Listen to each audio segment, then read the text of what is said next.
அன்பார்ந்த இணையதள நேயர்களை மீண்டும் www.qcrc.in என்ற இணையதளத்திற்காக நியூஸ் தமிழ் செய்தி அறிக்கையில் உங்களை சந்திப்பதில் பெருமகிழ்ச்சி அடைகிறோம். இன்று 24 மார்ச் 2009க்கான முக்கிய செய்திகளை தற்போது பார்க்கலாம். தமிழ் ஈழ நாட்டுக்கும் இலங்கைக்கும் நடைபெறும் பயங்கர சண்டையில் வன்னியில் இலங்கை படையினர் எறிகணை துப்பாக்கி சூடு நடத்தியதில் 102 தமிழர்கள் படுகொலை செய்யப்பட்டதாக வன்னியிலிருந்து செய்திகள் வந்து கொண்டிருக்கின்றன. டெல்லியில் பெண் பத்திரிகையாளர் கொலை வழக்கில் 6 மாதத்துக்கு பின்பு துப்பு துலங்கியுள்ளதாகவும் இது தொடர்பாக கொலை கும்பல் தலைவன் உள்பட 3 பேர் பிடிபட்டுள்ளதாக டெல்லி போலீசார் செய்தி வெளியிட்டிருக்கிறார்கள். மக்களவை தேர்தலுக்கான காங்கிரஸ் கட்சியின் தேர்தல் அறிக்கையை இன்று வெளியிட்டிருக்கிறார் மன்மோகன் சிங் மற்றும் சோனியா காந்தி அவர்கள். டெல்லியில் வெளியிட்டுள்ள இந்த தேர்தல் அறிக்கையில் இந்தியா முழுவதும் 1 கிலோ அரிசி 3 ரூபாய்க்கு வழங்கப்படும் என்றும் பிரதமர் மன்மோகன் சிங் பேசுகையில் பாரதிய ஜனதா கட்சி பிரதம வேட்பாளர் திரு எல்.கே. அத்வானி மதவாதத்தால் மக்களை பிரிக்க பார்க்கிறார் என்று குற்றம் சாட்டியதாக தகவல்கள் வந்து கொண்டிருக்கின்றன.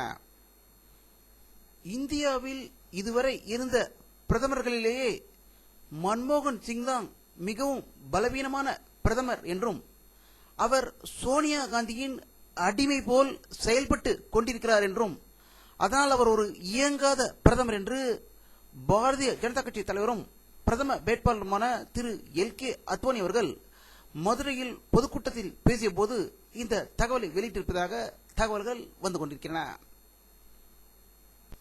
தெலுங்கு தேச கட்சி திரு சந்திரபாபு நாயுடு அவர்களுடன் ஏற்பட்ட தொகுதி உடன்பாட்டில் சரியான முடிவு எடுக்காமல் தொகுதியும் கொடுக்கப்படாமல் இருந்ததை எதிர்ப்பு தெரிவித்து தெலுங்கானா கட்சி அனைத்து தொகுதிகளிலும் தனித்து போட்டியிடும் என்று அதன் தலைவர் சந்திரசேகர் ராவ் நகரியில் செய்தி வெளியிட்டதாக தகவல்கள் வந்து கொண்டிருக்கின்றன. சமத்துவ மக்கள் கட்சி தலைவர் திரு சரத்குமார் வெளியிட்டுள்ள ஒரு செய்தியில் தன்னுடைய மனைவியும் நடிகையுமான ராதிகா சிவகங்கை தொகுதியில் போட்டியிடப் போவதாகவும் தான் நெல்லை தொகுதியில் போட்டியிடப் போவதாக செய்தி வெளியிட்டுள்ளதால் சிவகங்கை தொகுதியின் தற்போதைய எம்பியும் மத்திய அமைச்சருமான சிதம்பரம் அதிர்ச்சி அடைந்திருப்பதாகவும் அவருடைய மகன் கார்த்திக் சிதம்பரமும் பேர் அதிர்ச்சி அடைந்திருப்பதாக தகவல்கள் வந்து கொண்டிருக்கின்றன. சென்னை உயர்நீதிமன்ற சம்பவம் குறித்து தமிழக அரசின் சார்பில் விசாரணை மேற்கொள்ள முதன்மை செயலாளர் மற்றும் வருவாய் துறை ஆணையர் திரு சந்திரசேகர் அவர்களை நியமித்திருந்தது. அதை சென்னை ஐகோர்ட் வக்கீல்கள் சங்கம் மற்றும் இதர சங்கங்கள் புறக்கணித்ததால் இன்று அவருடைய ஆணையத்திற்கு யாரும் செல்லாமல் விரிச்சோடி காணப்பட்டதாக தகவல்கள் வந்து கொண்டிருக்கின்றன.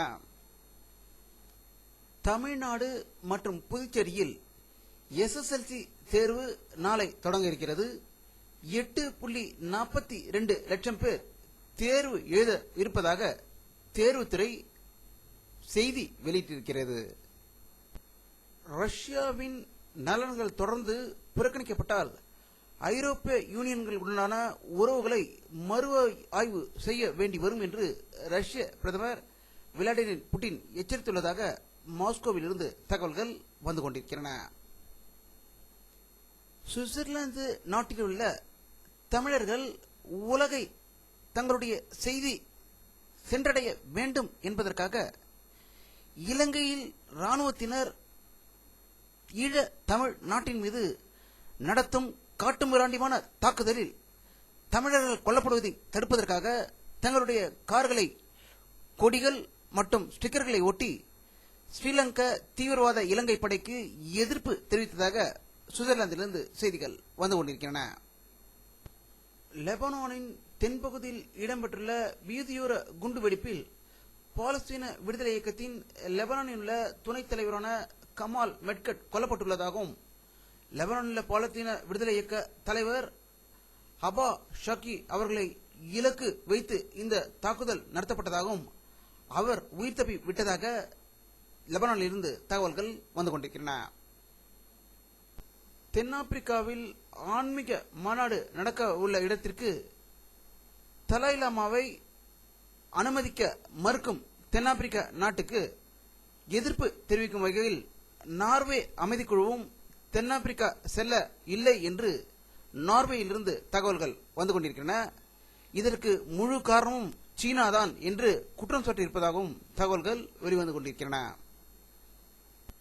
ஐஐடி மெட்ராஸ் துணை பதிவாளர் திரு ஜெயக்குமார் சென்னையில் வெளியிட்டுள்ள ஒரு செய்தி அறிக்கையில் வருங்காலங்களில் ஆன்லைன் மூலம் தேர்வு நடத்துவதற்கான ஏற்பாடுகள் தயார் செய்து கொண்டிருப்பதாக தகவல்கள் வெளியிட்டிருக்கிறார்.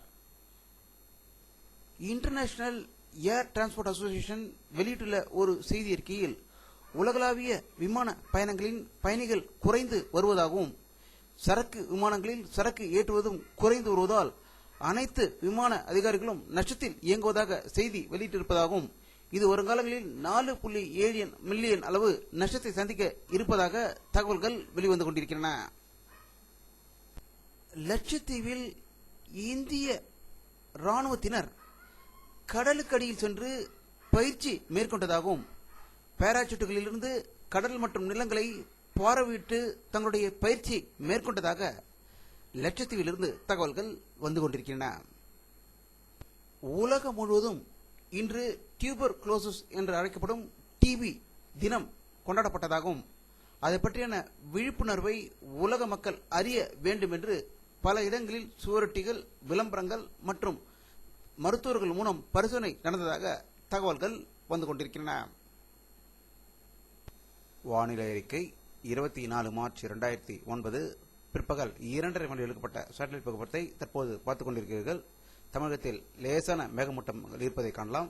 வங்கக்கடலில் அதிக அளவு மேகமூட்டங்கள் தமிழகத்தை நோக்கி வருவதை இந்த படத்தின் மூலம் தெரிகின்றது. இத்துடன் இந்த செய்தி அறிக்கை நிறைவடைகிறது.